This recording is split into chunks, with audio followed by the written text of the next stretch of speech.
I'm curious about how you think people perceive you. As a danger, as a risk, as a potential risk to them, to their safety, to their way of living. Do you understand why society has so much anger towards you? Yes, I do understand, but I don't think it's actually towards me. I think it's towards ISIS, but when they think of ISIS, they think of me because I've been put on the media so much, you know? But they only did that because you chose to go to ISIS. But what was there to obsess over? We went to ISIS, that was it. It was over. They just wanted to continue the story because it was a story. It was the big story. But you do accept that you did join a terrorist group? Yes, I did. 3 friends stride confidently through Gatwick Airport, heading to war-torn Syria. Hundreds and hundreds of Western Muslims have been attracted to this death cult.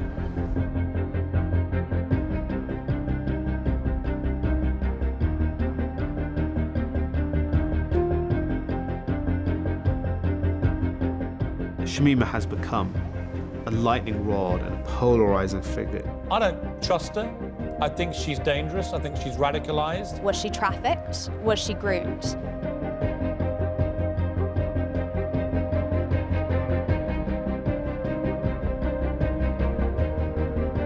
When you throw your lot in with the devil, don't expect the niceties of what Western democracies and Western justice stand for. They were children, they were manipulated. We have probably let this child down at some point. Could Shamima Begum have been prevented from reaching ISIS? There would have been a possibility, yes. They can't expect us to come back to the UK and be welcomed with open arms. I think she shouldn't come back. She's made her choice. It's really complex. She's really complex.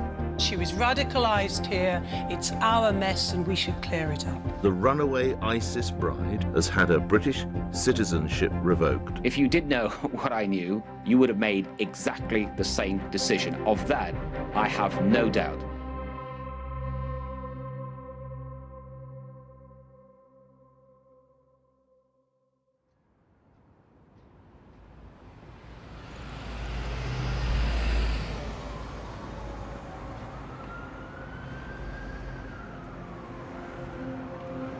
I woke up early in the morning, maybe 5, 6 o'clock, because like our flight left at like 12 o'clock. So we just wanted to be there early. Our bags were already somewhere else, like hidden somewhere else. I had to make an excuse as to why I was going. So I was just like, I have extra classes that I need to go to, and my mom believed me. I just stood there with her, you know, it was just being quiet and stuff. And then I got on the bus and I said bye, and she was just being really quiet. You know, it's not normal for her to be so quiet. She was just staring at me and not saying anything, and I just said bye to her and I got on the bus and I left. And I feel really guilty, obviously, not giving her a better goodbye, knowing that I would probably never see her again.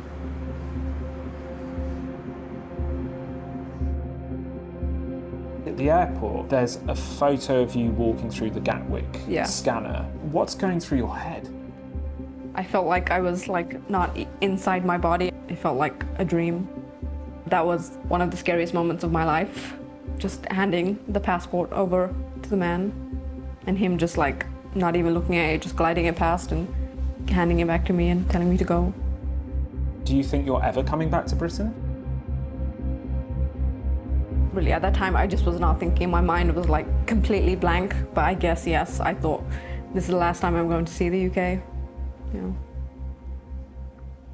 Did that worry you? I mean, in a way, I felt kind of relieved.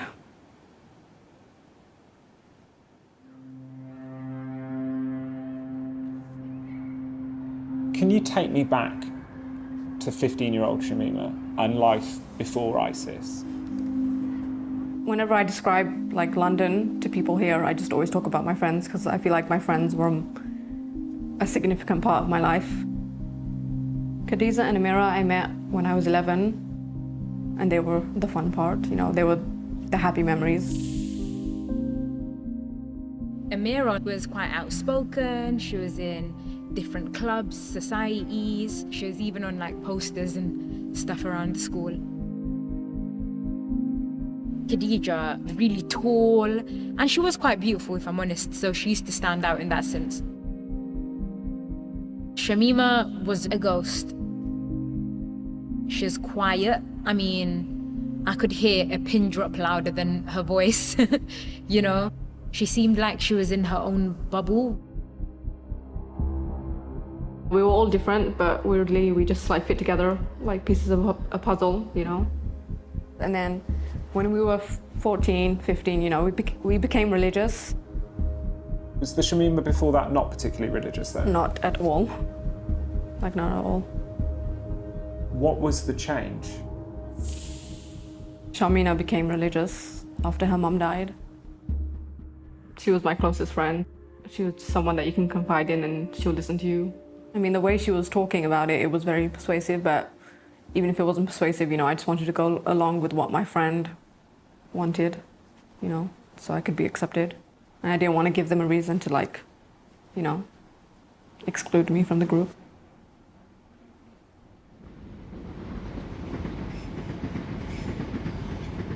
I'm curious to know, like, about your sense of identity at that time. I didn't feel British or Bengali. I didn't feel Bengali because I didn't want to be Bengali. And I didn't feel British because I feel like I wasn't able to be British even though I wanted to be, if that makes sense. You want to be accepted by society, but I didn't feel like I was accepted by society either because of racism and other things. Obviously, I just wanted to be a bit more free. Being Bengali myself and being a brown girl from the same area, I could understand where she's coming from in the sense that she felt like culturally she was different, she was Muslim on top of that, she came from a disadvantaged background. So in society, you are sort of seen as a black sheep.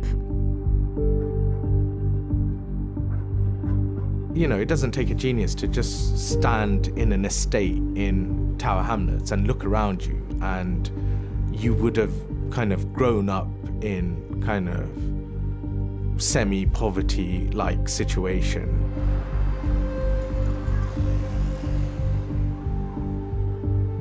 It's ironic because it is set against the backdrop of the City of London and the district of Canary Wharf.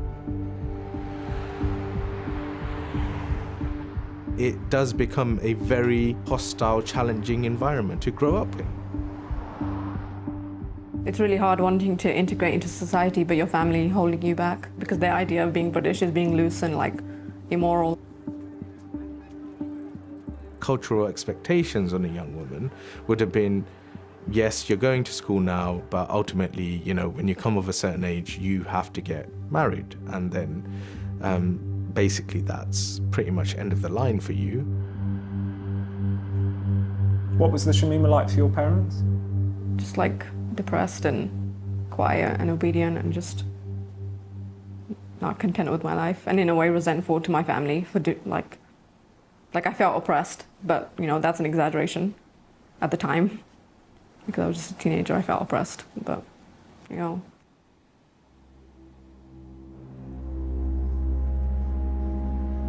The Sunni extremist group ISIS has announced that it's establishing an Islamic State known as a caliphate, made up of territory that it seized in Iraq and in Syria. It's also proclaimed its leader, Abu Bakr al-Baghdadi, as the leader of all Muslims. Iraqi government forces are still battling. When did you first become aware of ISIS? When Shamina wanted to leave. She sent me the news clip of the caliphate being announced. She explained what it was and how we have an obligation to go and like you won't be able to practice your religion properly in the UK and you know like the UK is racist and it's Islamophobic, you know, why would you stay in a place that doesn't even want you? You know, things like that. I mean, when she first said it, it just sounded impossible. I'm like, we're only 15, we can't go. And then she said, no, other teenagers have already gone, so we can do it too. And what were your first impressions when she's saying this? This girl is crazy. This girl, she's crazy.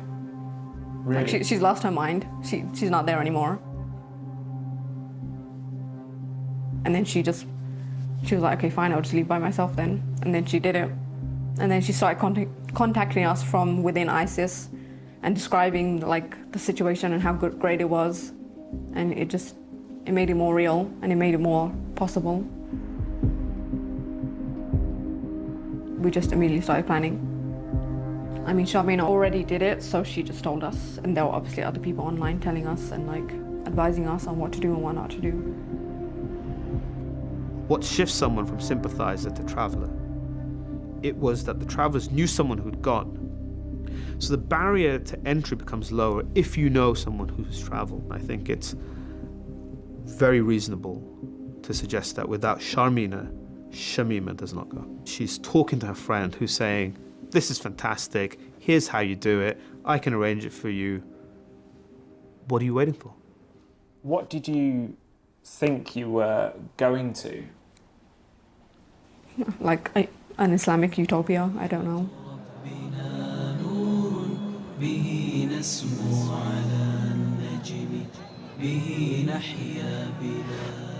I'd only seen one small clip of an ISIS propaganda video, which was the Eid video. Families in the parks together, the men saying, you know, come here, come with your families, it's safe, you know, you can live a good Islamic life here, you can build a family, you can be happy, you can go to paradise. For young people seeking a sort of solution to, you know, problems that they're facing, that can suddenly become quite seductive. ISIS propaganda is well known for the ultra-violence, but only about 8 or 9% of ISIS's output was that ultra-violence. Of course, that's the bit that captures the headlines, and therefore it's what we all know and associate with the movement. But that's not the only part of the picture that she will have been offered, right? As the media would like to tell you, things are pretty chaotic here, but what I've come to see here is there's actually a really good medical service being provided here, lots of hospitals. This is where your sense of identity and belonging have their natural home. And this is where all these issues are resolved. And ISIS propaganda was quite good at saying, this is a United Nations of Islam. Whether you're Arab or not Arab, black or white, you know, none of these things matter.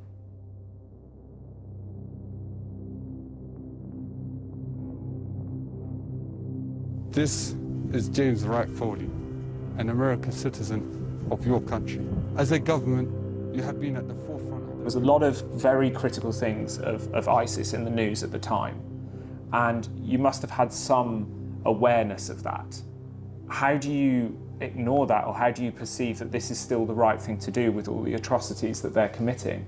To be honest, I did not know about these atrocities because as a 15-year-old, I did not watch the news. I got my news on social media, and like the people who I spoke to on social media were saying, no, it's not true, it's an exaggeration. They're just trying to make ISIS look bad because they hate Islam. President Obama has tonight described the beheading of the US journalist James Foley by an extremist from Islamic State as an act of violence that shocks the conscience of the entire world. The aid worker David Haines, held for 18 months in Syria before being murdered, has been called a British hero by the Prime Minister.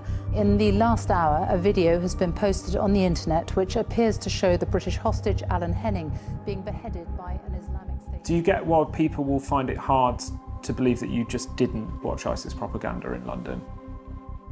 Yes, I understand why, because they weren't 15 and they want me. They don't know my situation, you know. Maybe more people have access to, I mean, especially journalists, they don't understand why I wouldn't know, because they're journalists, they search the deepest, darkest parts of the internet for all these videos, and they know every single detail about ISIS, so why would I not know? I mean, these videos were on Twitter and YouTube, so it didn't require... But they were constantly being taken down and like deleted, so it was very hard to watch these videos. And the people who I was talking to who were in ISIS didn't send these videos either.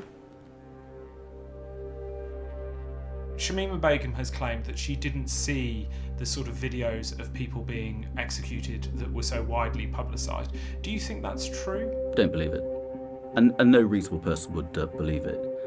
However, however much you're a teenager watching at home with the Kardashians, doing loads of stuff on social media, being physically welded to your mobile phone, nobody, particularly 3 intelligent students from East London, could have been absolutely oblivious to the horrors that were being waged by Daesh out in Syria and Iraq at that time. Just doesn't wash.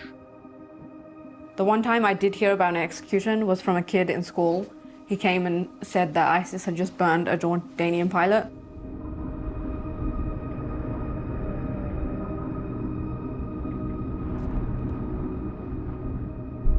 So I went online and I asked Shamina, hey, is this true? Did they burn a pilot? And she said, no, it's a lie. What happened was he was flying over ISIS territory and ISIS shot him down. The plane crashed and caught on fire, and the video is of them dragging his body out of the flames. And she just said the media just twisted it to make it look like ISIS had executed him. Yeah. And you believed her? Yeah, because she was there, and I wanted to be a part of the Islamic State, and it's like when you're in love and you don't want to see the person's faults, so you just like push them to the back of your head, or you just completely deny that they are there, you know? Like I was in love with the idea of ISIS, so I just always made excuses for them. Police have issued an urgent appeal for help in finding 3 schoolgirls from London who are believed to be trying to join jihadists fighting in Syria. The 3 teenagers flew to Turkey on Tuesday without telling their families. Police say 3 missing schoolgirls believed to be heading for Syria will be in grave danger if they reach the country. The teenagers, who are pupils at Bethnal Green Academy in East London, were last seen boarding a flight to Turkey on Tuesday. When the girls leave, at the beginning, they're seen as victims. Our unease and our fear as a society that Islamic State can reach out from Syria into the minds of British schoolgirls at their homes and lure them away, 2 of them aged 15, to a war zone. And that was frightening on a number of levels.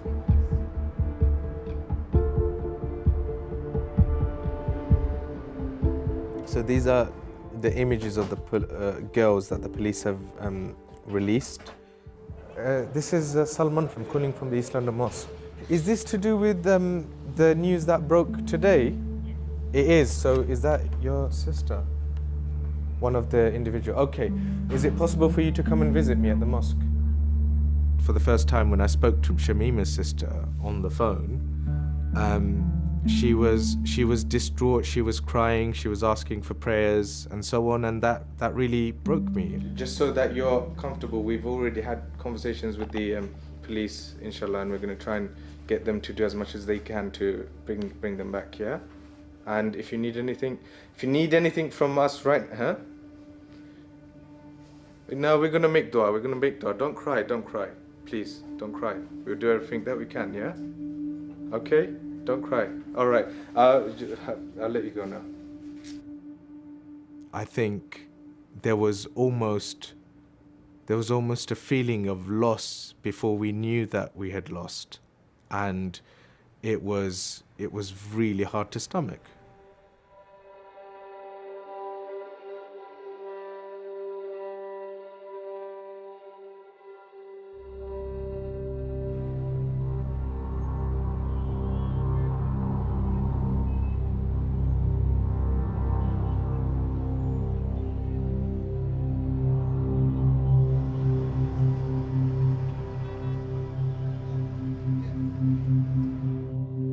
While the world was looking for us, we were just in the coach station. Yeah.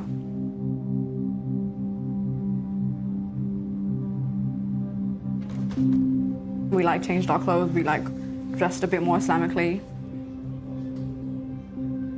We contacted the smuggler who's gonna help smuggle us across the border, and we just waited for him. Then other families started to come into the coach station who also wanted to come to ISIS, and we just sat there with them. He finally came in the middle of the night. We had to buy food, obviously, so the smuggler took us outside to exchange money and to buy food, and then he would escort us back to the coach station. But he said we're not allowed to go outside by ourselves, so we didn't. How long were you sat at this coach station for? Oh my God, for an entire day, just sitting and waiting and sitting and waiting.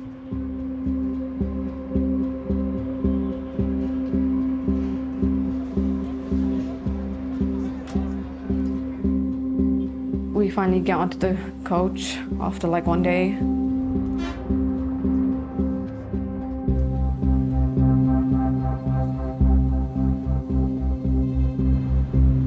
We were in the coach for maybe half a day until we finally got to Gaziantep.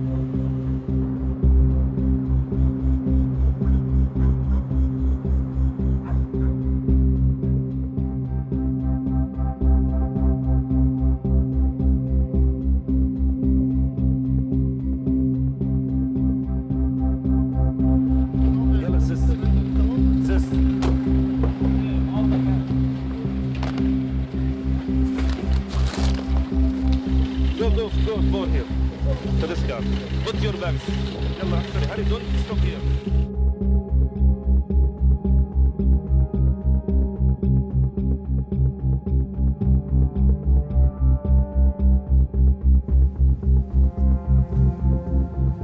We all get separated and then just got into a bunch of cars, kept switching cars, maybe 7 times. We were just doing everything he was telling us to do because he knew everything and we didn't know anything. So.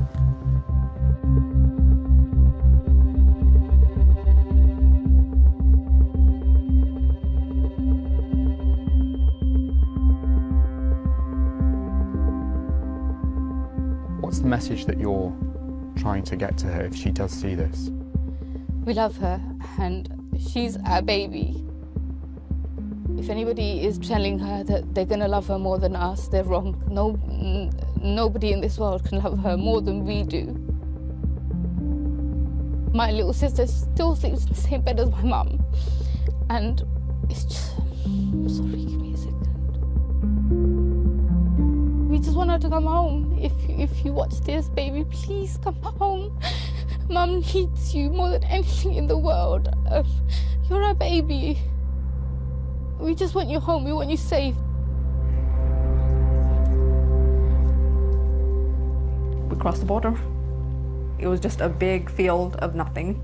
And there were like men wearing all black with their faces covered with guns on their arms. And it was just a bit surreal, you know, seeing it in person. What are you thinking? I mean, at that time it was kind of exciting. Really? It was kind of exciting, yeah. It was different. It was... You weren't thinking these men are dangerous, these are potential terrorists? No, I thought they're here to protect me. They have these guns to protect me and to protect women like me and to protect the Muslims. So I did not think in my wildest dreams that they would hurt me. They take us into a room, they search us, they search our bags, they take our passports, they take our phones, and then they just tell us, okay, wait here until the bus comes for you guys to go to Raqqa. The woman in charge of the bus stop, you know, she liked us, I guess, and she gave us her phone and we just looked at... It was the first time I really sat down and watched all the ISIS videos and I was just in complete shock. I was just in shock. I don't know what to say. What's going through your head when you're watching those? I was just very disturbed, but I just couldn't say anything. And I would look at my friends' faces to see if they're disturbed too, but their faces were too neutral for me to react, you know, how I would want to react.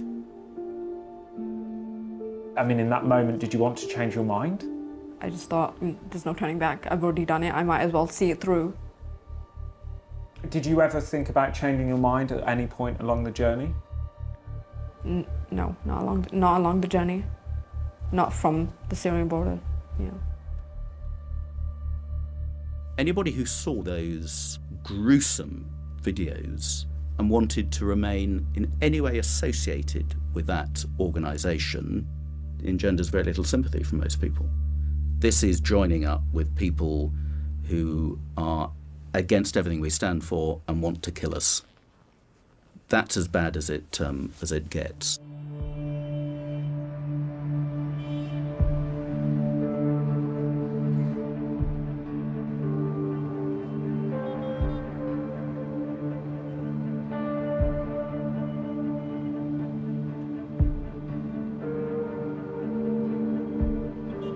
3 schoolgirls who disappeared from East London last week have made their way into Syria. It's feared that they're already under the control of the extremist group Islamic State.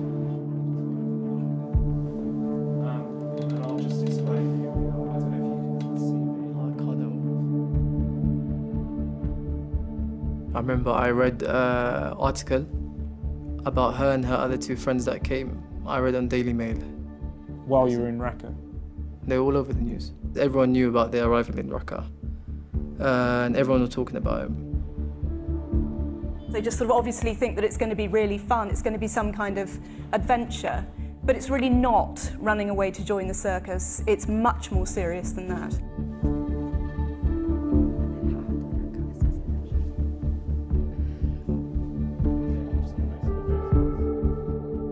دخول يعني فتيات بهذا العمر ومن جايين من مكان بعيد، وهذا الشيء يعني يعتبر انه يعني تعزيز لانه دولتنا مو وهميه ولا هي حتى اختي كانت تحكي لي بخطبه الجمعه انه ذكرم هذا الشيء، وكان يحكوا حتى بالاذاعه ان هم مثال يحتذى به يعني. They could not believe in a million years that 3 teenagers would leave their good, comfortable lives in the UK and make it to Syria without being caught by the governments. Like, they could not believe it.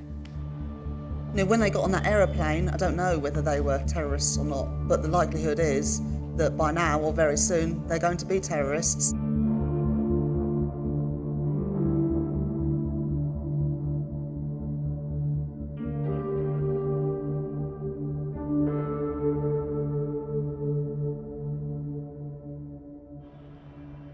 They brought us to the Mudafa at night time and we reunited with Shamima. And I was just so happy to see her.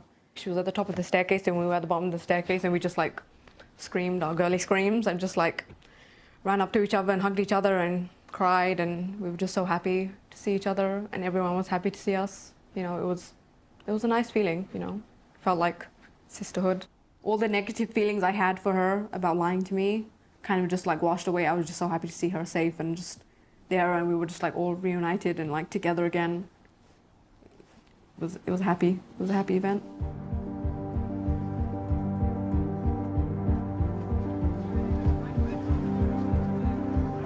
With the 3 schoolgirls beyond the reach of their families and the police, this has now become a blame game on how they could have made it to first Turkey and then Syria.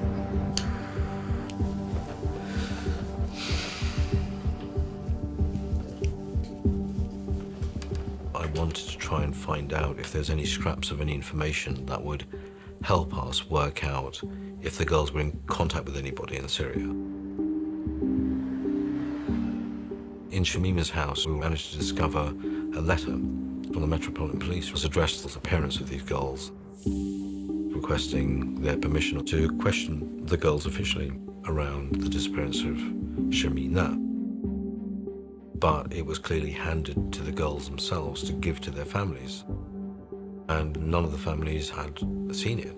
So just so I'm getting this right, before the 3 girls from Bethnal Green leave, there's an active investigation into one of their friends who's already gone to join ISIS. That's correct, yes. And nobody outside of the school, in terms of families or anything like that, is aware of this? No one else is aware of this, no. No, it's absolutely ludicrous. What the families were uncovering was that the police knew a lot more about these girls, liaison with people who were grooming them, who were radicalising them, and hadn't shared that information with the families. Could I call the committee to order? This is a session. The families are furious about a letter from the police which might have alerted them the girls were about to flee the country, a letter which they say they never saw. This afternoon, their families appeared before MPs, complaining that when a classmate ran off to Syria in December, nobody told them. Miss Begum, you are the older sister of Shamima. Would it have been better if the police had handed the letter directly to yourselves? If we'd received the letter, we would have contacted the police, found out where has this first girl gone, if they gave us that information, and I would have spoken to my sister. Thank you very much. I'm sorry we're running a tiny bit late. We're most grateful. family want an apology because they think things could have been handled much better. What would you like to say about that, Commissioner? Well, first of all, we're sorry if the family feel like that, and clearly it's a terrible situation they find themselves in. I'm also sorry that the letter that we intended to get to them didn't get through, because clearly that failed. It was intended for them and it failed, and for that, of course, we're sorry. I don't think we would go as far as saying therefore that caused the girls to go. Can you just tell me how you felt seeing that letter? It made me and my friends feel like we need to move faster, before we get in trouble. These 3 girls were not the first girls at that school to be radicalised and in fact go to Syria. So one girl was already there. Another girl was actually taken off a plane in an attempt to go there. Presumably though, if one girl goes, if the police are running an investigation, it's probably not pertinent for them to share information, right? Because it might interfere with their investigation. Well, it depends on what your priorities are. Is your priorities about gathering intelligence about these girls, or is your priorities about safeguarding? But I know that they were more interested in gathering intelligence.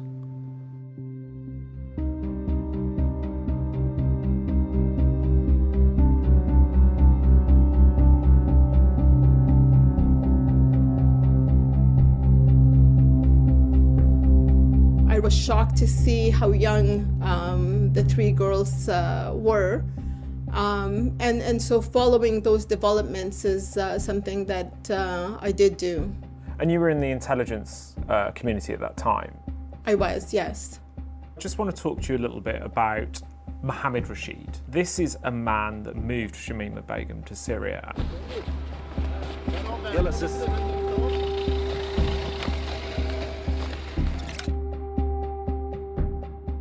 We've got a dossier of hundreds of pages of information that was gathered by law enforcement and intelligence.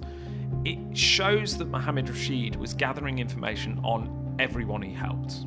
I forget to give you the passport. Copies of their ID documents, flight tickets, passports, and that Rashid was even entering into Syria and documenting the location of ISIS fighters. It also shows a confession by him that he provided Shamima's ID documents to Canadian intelligence.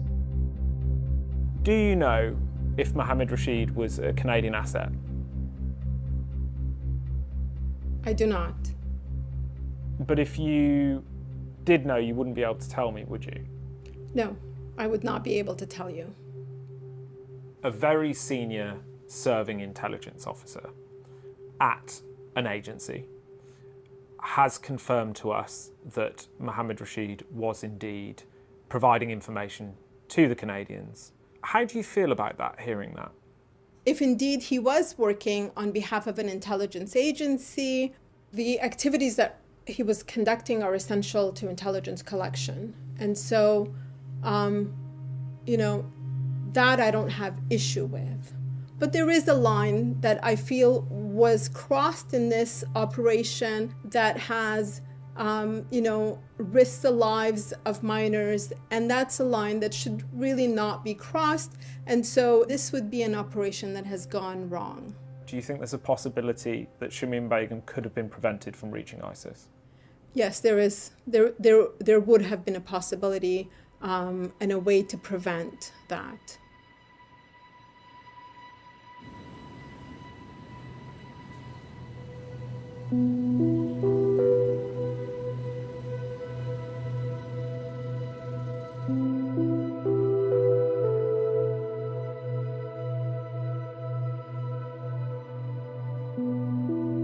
Once we started to get settled into the Mudafa and I saw the situation and I saw the way women were talking about, Islam and like the things that ISIS are doing and how they think it's so great, it started to make me realize that this is really real and it's kind of scary. There was maybe 100 women and there were like probably more than 100 children. It was so packed and it wasn't clean. It was so horrible. I was so desperate to get out. I couldn't do it. I couldn't do it. How do you get out of the Mudafa? The only way is to get married. There's no other way. You have to get married. It almost felt like prostitution, really, in a way. Like I had to give my body away for my freedom.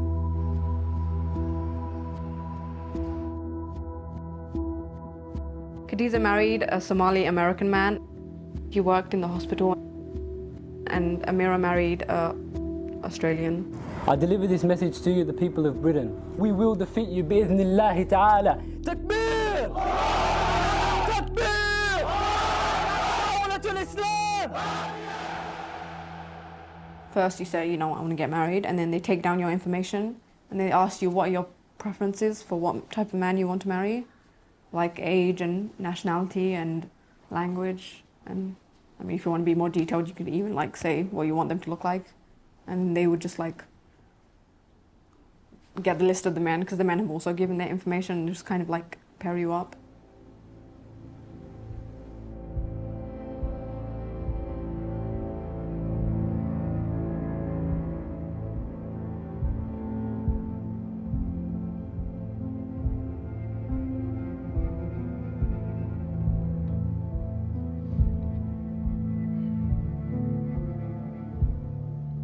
Well, my friend came to me, said there's a girl, she's interested in getting married. You interested? I said, yeah, I guess I'm interested, yeah. So we sat down, we had a meeting, me and Shamima. I was really shy, so he just like introduced himself, and then I introduced myself, and then he was like, you want to ask me questions? And I had like a list of questions I wanted to ask him. She wanted to be allowed to visit her friends, live close to the market, some things like this. I said, yeah, no problem. What did you want from him, like as a husband? Just a partner in life, to be my friend, to be my companion, to love me. I wanted to be loved because I felt like I was not loved. So I just wanted someone, you know, to be there for me always and to protect me and love me. Just wanted a partner so I can get out and find some rest with. Spend my days in Syria, somebody take a bit of care of me, you know. I asked her if you knew how to cook. She said, yes, I know how to cook. I said, okay.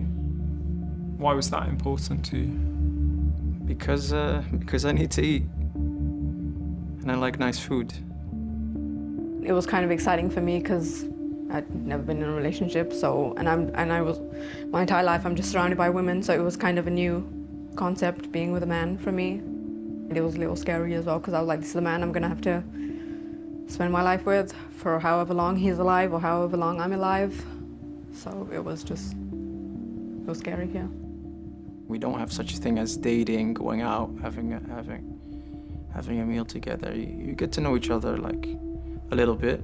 If you click, then you decide to take the step. We want to get married, and that's it. We got married.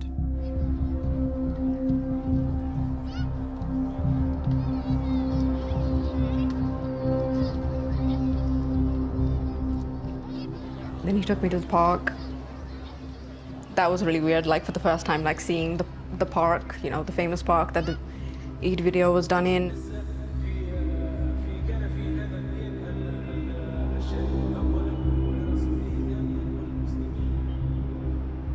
We sat down and we just started talking more. I got more comfortable with him, obviously, when it was just more one-on-one time and it was more chill and stuff.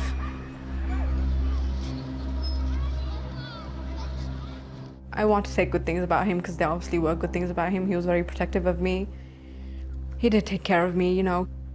He was funny. He was really funny. I'm not gonna lie. He used to make me laugh.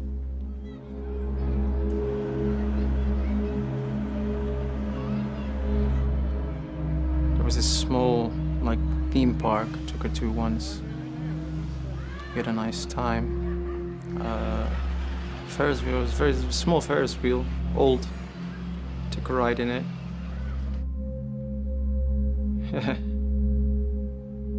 I was just happy to be out of the Madaf and just breathing fresh air and being outside. What are you learning about Shamima? Oh, she was very young when she came. She didn't have a lot of life experience. There's not a lot of person to get to know. most of her life experience, and what makes her to who she is today is the life experience that she got in the Islamic State. But when I got to know her, she was basically a empty paper. And what did you learn about your husband? Because he'd been in ISIS a lot longer than you, hadn't he? Yeah. I don't want to say. Because as I understand it, he was an ISIS fighter. Is that correct? I guess, yeah. Before I was married to him, he was, yeah. How did you feel knowing that he was a fighter? I mean, I thought he was doing the right thing. So I just thought, you know, he was fighting for his religion and for the state. She had got a little bit of understanding about how the marriage life works, so that helped her out a lot. What were those sort of values that she'd come to understand? Respecting of the husband, trying to please the husband, obedience, of course. Obedience to whom? To the husband. To the husband? Yes. So you expected Shamima to be obedient to you? Yes. What does obedience look like to a husband? When I ask her to do something, then she does it. It's not very hard. What if she doesn't want to do it? If she has a valid excuse, she doesn't have to do it. It's an interesting way of phrasing it, and a valid excuse, because that doesn't seem like there's much choice in that dynamic between the two of you. No, there is not, actually, no. There's no choice? No. So what you want, she has to do? Basically, yeah. It doesn't seem, from where I'm standing, that that's a particularly healthy place for somebody to be. That doesn't seem like two people are equal in that relationship. We're not. But she chose for that, and she's happy with it. She's very happy with it, and I'm happy with it, so. When you say, so she's not equal to you in that relationship? In terms of, I am the one in charge, basically, yeah.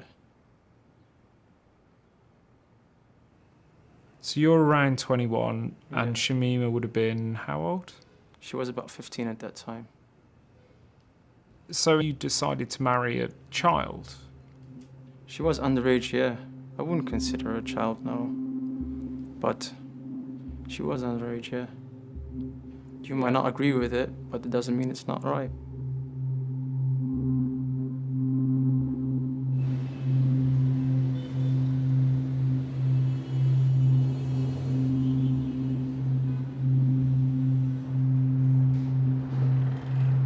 First I had to get a house. Wasn't very successful. So my friend, he was nice enough to give me a room in his house. Was a married man from Egypt, and that was our new home. Did you feel positive about the relationship? I mean, at first, yes, he was obviously very nice to me at the beginning, so it was okay. And then what happened? And then he just comes home one day and he's like, I have to go to prison. And I was like, I'm like, what do you mean? And he was like, it's okay, I think it will just be for like a couple of days. Why did he go to prison? Because they thought he was a spy. How long were you together before he went to prison? 10 days. And he asked the man and the woman in the house if they could take care of me, if I could like stay, and they said, of course she can stay as long as she needs. She refers to an Egyptian with whom she stayed in northern Syria. Now, who is that Egyptian? She was very opaque with me about it. It was one of the subjects she didn't want to go into and kind of skipped around, which drew my attention to it. If I was a cop, I'd be wanting to know, who is this Egyptian? What was his influence on her? That's important.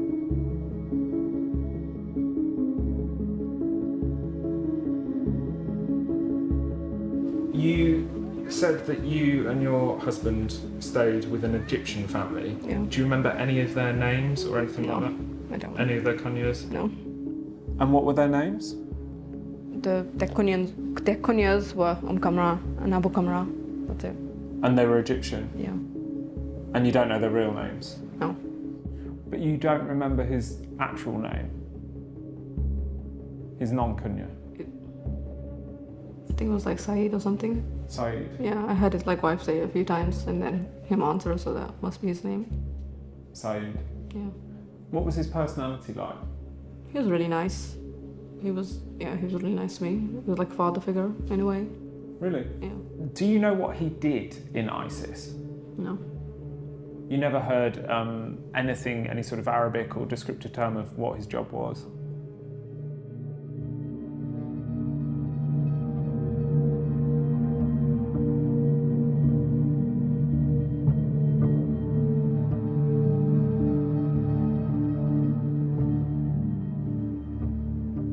أبو قمرة كان مهاجر، كان مسؤول عن التسليح، كان إنسان شرس.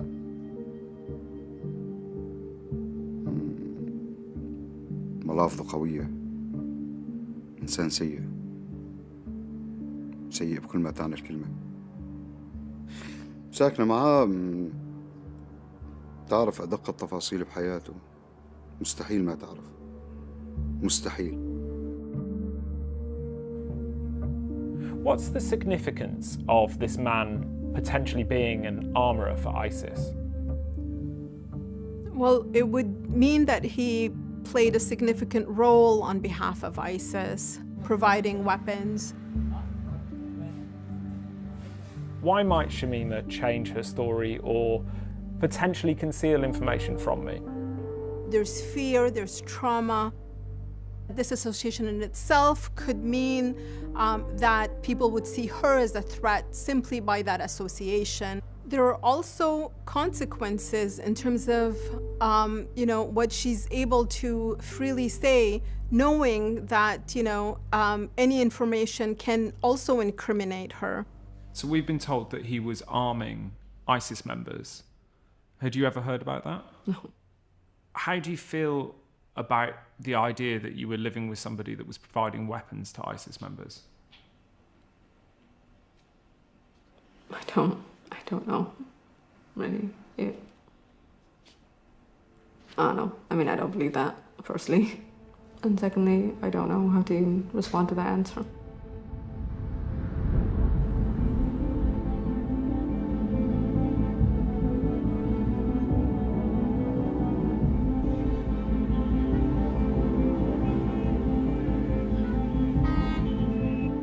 What was it like being in Raqqa? It almost felt like a movie, like I was in a movie. Seeing the roundabout with all the restaurants, it was a lot to take in. It was kind of like what I imagined, kind of not like what I imagined. Seeing how everything was functioning and stuff, like it was normal life. Did it feel very different to Bethnal Green? Yeah, I did. Yeah, a lot. How? I mean, firstly, there were guns. There were a lot of guns. And I don't know, secondly, it just felt more restrictive walking around. Like when you go outside, you can't lift up the first layer of your veil that just shows your eyes. You can't do that, even though it's hard to walk in the street. If you do, even for 1 second, a guy from across the street will yell at you. It's sort of well known that in Raqqa people would hold public executions. Did you ever see any of that? No. I mean, people might find it hard to believe that you didn't. Well, I mean, I didn't go outside a lot because my husband did not let me go out a lot. And while he was in prison, the man I was staying with also did not let me go out a lot, so, yeah. How long was he in prison for? 7 months. What were you doing for 7 months? Sitting in that room, that room, just doing nothing. Shamima Begum's told me that she rarely left the home in Raqqa. Do you think that's plausible? When you look at, this type of ideology, the woman's place is really in the home.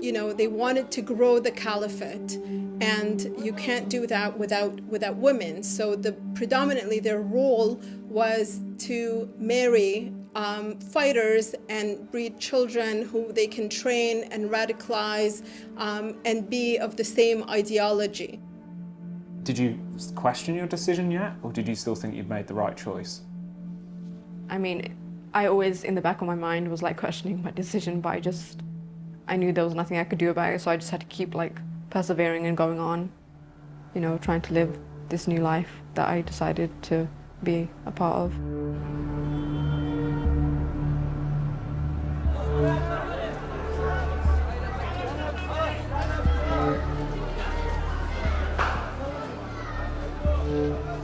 There's Shamima's narrative, which is essentially she was just a housewife. She stayed at home most of the time. She got married fast.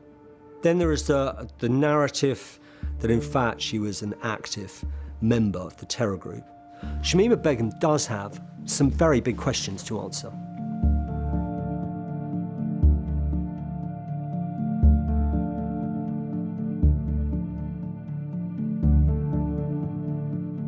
There have been a number of allegations made against you in the media over the years, and can we go through them? Mm-hmm. One such allegation is, did you ever help prepare suicide vests?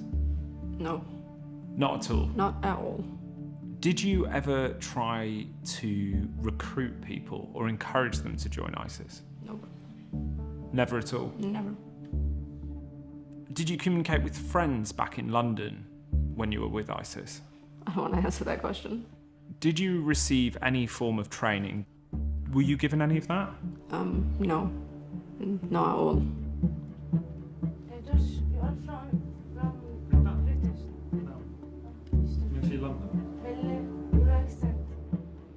كنا بمثل معسكر تدريب، فأنا نحن بس بنات طبعاً لأنه فكانت هي شايلة النقاب عن وجهها، فأنا هون شفت شكلها تمام. كل البنات اللي بيجوا كبداية على داعش أول مرة تمام بينخرطوا بهذا المعسكر. أحيانا بيكون مثلاً إنه بس بيكتفوا بموضوع الدروس الدينية، وأحيانا بيدخلوا موضوع السلاح والتدريب عليه، يكون إنه هن يغسلوا دماغهم مزبوط بموضوع الدين وكذا وياخدوهم لصفهم. Was Shamima part of Hizbah? هي إذا كانت جزء منهم أو لا أنا ما سألتها. Were you ever a member of Hizbah, ISIS's religious police? No. So there's a woman in Hizbah who says she saw you receiving some training. No. No. When I first crossed the border. At any point during your time in ISIS? I mean, I'd like to specifically know when so I can say what I was doing instead. Okay, let me rephrase it. Any time during your life in ISIS, were you given any form of either religious training or weapons training? No. Nothing at all? Nope. Do you feel that it is fair to prosecute you for being a member of ISIS? No. You don't feel it's fair to prosecute you for being a member of ISIS? No. Why not? Because being a member of ISIS is defined as, doing their bidding, working for them, and I just did none of that. If anything, I was a burden on ISIS. You did go and join ISIS. Mm-hmm. You were a member of that group. That group was committing genocide and committing crimes. You are part of a group that's doing those things, and as a result of that, you share some responsibility for that group's actions. I understand what you're trying to say, but really, I'm not going to take responsibility for other people's actions. It would have happened regardless of whether I was there or not. كله اشتغل. كله آجر لو مثقال ذرة. أشخاص كثيرين خسرناهم. بلد جميلة خسرناها. حياة كنا مبسوطين بيها خسرناها. دمار هائل. خسرنا مؤسسات، خسرنا مدارس، خسرنا بيوت، خسرنا كل شيء من أجل كذبة كذبت علينا هي الدولة الإسلامية. هذا مو ديننا ولا يمتلنا بصلة بأي شكل من الأشكال. البلد انحكم عليها بالإعدام.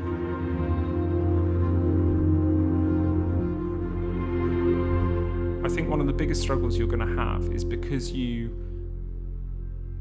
don't seem to associate your presence within ISIS supporting the group. There is an accountability that needs to be had for your membership of that group. Do you agree with that? If I go to court and a judge says that I have to go to prison for a certain amount of time for this, then yes, I will go. But of course you would, because the judge has made the decision. That's different towards what you feel. And what I'm just trying to understand is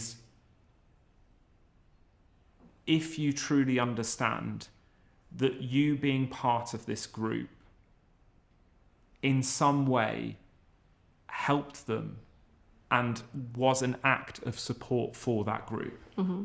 Do you agree with that? I understand, yeah, what you're trying to say, and I would take responsibility for it.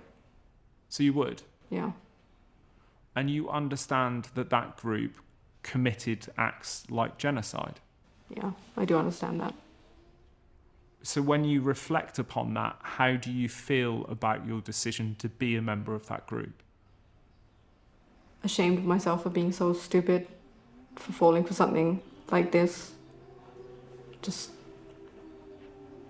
a lot of regret.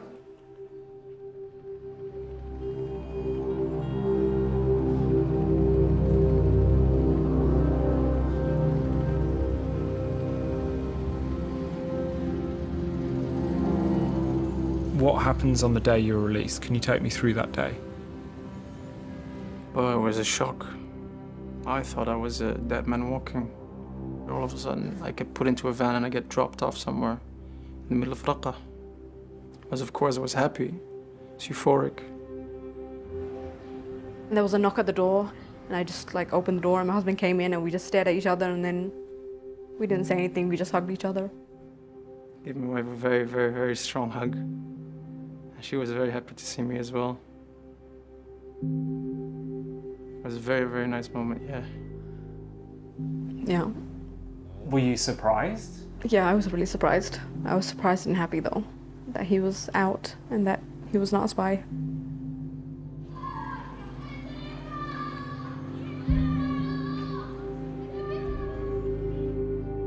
We got an apartment of our own and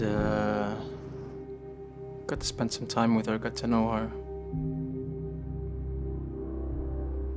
He was a very different person than when I first married him. He was just very quiet and reserved and just didn't show his emotions as much. You know, it was hard for him to stay in ISIS after everything that they'd done to him. He didn't want to continue being there. He didn't want to fight for them. Do you remember the moment that you became disillusioned? Yeah. After I got out of prison.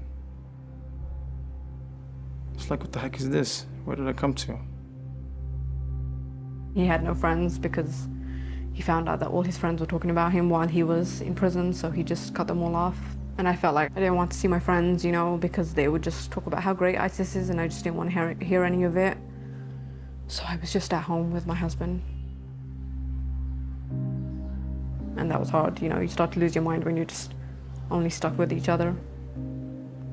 How was his behaviour towards you in that period?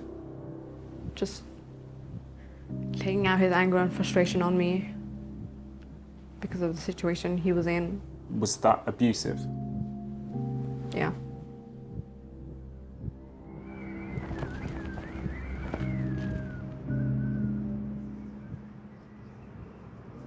Did you ever try to leave ISIS? No.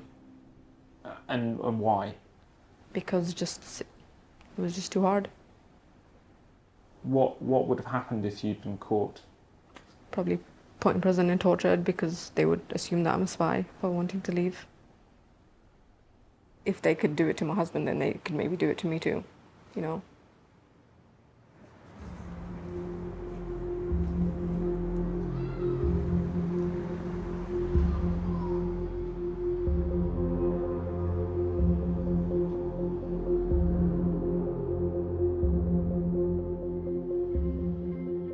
Hi, Hadu. You okay? Hi. How are you?